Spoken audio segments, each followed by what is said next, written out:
আপনারা 1 বছর ধরে মাঠে আছেন, কোনো টাকা পয়সা ছাড়া, কোনো তদবির ছাড়া, কোনো টেন্ডারবাজি ছাড়া, কোনো চাঁদাবাজি ছাড়া।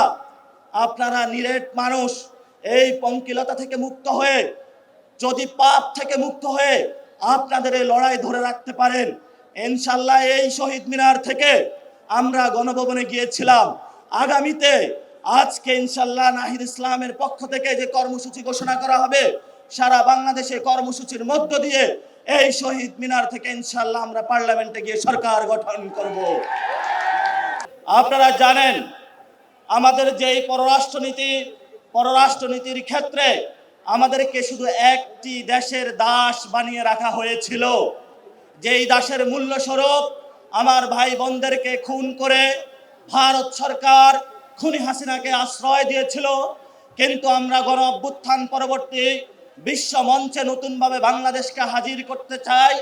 বিশ্ব মঞ্চে বাংলাদেশের যে সম্ভাবনা রয়েছে, তরুণ প্রজন্মের যে সম্ভাবনা রয়েছে, আমাদের নারীদের যে সম্ভাবনা রয়েছে, বাংলাদেশের বৈচিত্র্যের যে সম্ভাবনা রয়েছে, বাংলাদেশের কৃষ্টি কালচারের যে সম্ভাবনা রয়েছে, বাংলাদেশের মুসলমানদের যে সম্ভাবনা রয়েছে, বাংলাদেশের ইসলামিক জনগণের যে সম্ভাবনা রয়েছে, সেই সম্ভাবনাগুলো আমরা বিশ্ব মঞ্চে হাজির করতে চাই। প্রিয় উপস্থিতি, বাংলাদেশ যদি বিশ্ব মঞ্চে হাজির হয়, সেইখানে নতুনভাবে আমরা চিন্তা করব। কোনো দাস ভিত্তিক বিশ্ব মঞ্চে আমরা বিশ্বাসী নয়। আমরা সমতা, ন্যায্যতা, অধিকারের প্রশ্নে কোনো আপোষহীনভাবে বিশ্ব মঞ্চে উপস্থিত হতে চাই।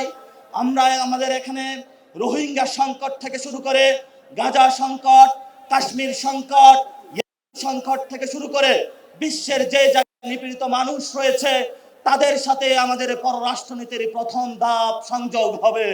বিশ্বের যারা মুসলিম জননেতা রয়েছে, বিশ্বের যারা নিপীড়িত মানুষ রয়েছে, তাদের সাথে ঐক্যবদ্ধ হয়ে আমরা নতুন বিশ্ব মঞ্চে স্থাপিত হতে চাচ্ছি, বিশ্ব মঞ্চে নিজেদের জয়গান করতে যাচ্ছি। আপনারা জানেন বাংলাদেশে আমরা গত 50 বছরে কোনো একটি দল বলি, দুটি দল বলি, সংবিধান বলি, সর্বক্ষেত্রে এক বা দুটি দেশ বা তিনটি দেশ বা বিদেশি সাহায্য নির্ভর বা জাতিসংঘের যে সিকিউরিটি কাউন্সিল রয়েছে, সেগুলোর বাহিরে গিয়ে পৃথিবীতে অন্যান্য রাষ্ট্র যে বিরাজ করে, সেই বিরাজমান রাষ্ট্রগুলোর সাথে আমরা কখনো সম্পর্কের ভিত্তিতে নতুন একটি দেশ যে চিন্তা ভাবনা করতে পারবো, তা পলিটিক্যাল যারা কমিউনিটি রয়েছে, রাজনৈতিক নেতৃবৃন্দ রয়েছে, তাদের মধ্যে সেই মনোমজগতে আমরা কখনো সেই শুভবুদ্ধির উদয় দেখি নাই। আমরা নতুন বাংলাদেশের জন্ম দিতে চাই বিশ্ব মঞ্চে, যেখানে নিপীড়িত মানুষের সাথে সংযোগ হবে, আমাদের সার্বভৌমত্ব নিয়ে, আমাদের অধিকার নিয়ে, আমাদের নতুন নতুন বয়ান নিয়ে বিশ্বের যেই সিকিউরিটি কাউন্সিল হোক, যেই কোনো মোড়ল আসুক, যদি আমাদের অধিকার প্রশ্ন, আমাদের ন্যায্যতার প্রশ্নে তারা কোনো কথা বলতে চায়, তা ভিত্তিতে আমরা কোনো আপোষ নয়। নতুন বাংলাদেশ, নতুন বিশ্ব মঞ্চ গঠনে আমরা নতুনভাবে আবির্ভূত হব। সংগ্রামী জনতা এবং উপস্থিতি, আপনারা জানেন দক্ষিণ এশিয়াতে আমরা একটি জাতিগত বৈষম্যের মধ্য দিয়ে যাচ্ছি। এখানে দলিতদেরকে নিপীড়ন করা হয়েছে, মুসলমানদেরকে নিপীড়ন করা হচ্ছে, বাঙালিদেরকে নিপীড়ন করা হচ্ছে, বিভিন্ন জায়গায় যারা জাতিগোষ্ঠী রয়েছে তাদেরকে নিপীড়ন করা হচ্ছে।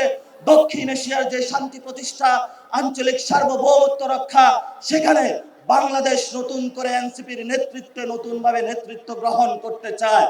সর্বশেষ যে কথাটি বলবো, আমরা একটি ন্যায্যতা এবং সমতা, মিউচুয়াল রেসপেক্টের ভিত্তিতে একটি ফরেন পলিসি চাচ্ছি।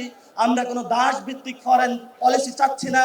এবং আমাদের যে ভাইয়েরা বিদেশে ডায়াসপোরার মধ্যে রয়েছেন, বিদেশে চাকরি করছে বাইরে এবং বাংলাদেশে রেমিটেন্স পাঠাচ্ছেন, আমরা সেখানে একটি কাব্যিক ভাষায় বলবো।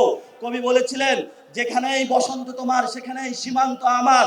আমরা বলবো, যেখানেই বাঙালি আমার, যেখানেই মুসলমান আমার, যেখানেই বাংলাদেশিরা আমার, সেখানেই সীমান্ত আমার। আমাদেরকে যতটুকু সীমান্ত দিয়েছেন, আমরা যেখানে বাংলাদেশিরা বসবাস করে সবাইকে নিয়ে নতুন বিশ্ব গঠন করতে চাই। আমাদের সাথে থাকবেন। নতুন বিশ্ব মঞ্চে এনসিপির নেতৃত্বে জয়গান হবে, সেই ভরসা রাখুন। পরিশেষে যারা উপস্থিত হয়েছেন, লড়াইটা জারি রাখুন। আপনারা 1 বছর ধরে মাঠে আছেন, কোনো টাকা পয়সা ছাড়া, কোনো তদবির ছাড়া, কোনো টেন্ডারবাজি ছাড়া, কোনো চাঁদাবাজি ছাড়া আপনারা নিরেট মানুষ এই পঙ্কিলতা থেকে মুক্ত হয়ে, যদি পাপ থেকে মুক্ত হয়ে আপনাদের এই লড়াই ধরে রাখতে পারেন, ইনশাল্লাহ এই শহীদ মিনার থেকে আমরা গণভবনে গিয়েছিলাম। আগামীতে আজকে ইনশাল্লাহ নাহিদ ইসলামের পক্ষ থেকে যে কর্মসূচি ঘোষণা করা হবে, সারা বাংলাদেশে কর্মসূচির মধ্য দিয়ে এই শহীদ মিনার থেকে ইনশাল্লাহ আমরা পার্লামেন্টে গিয়ে সরকার গঠন করব।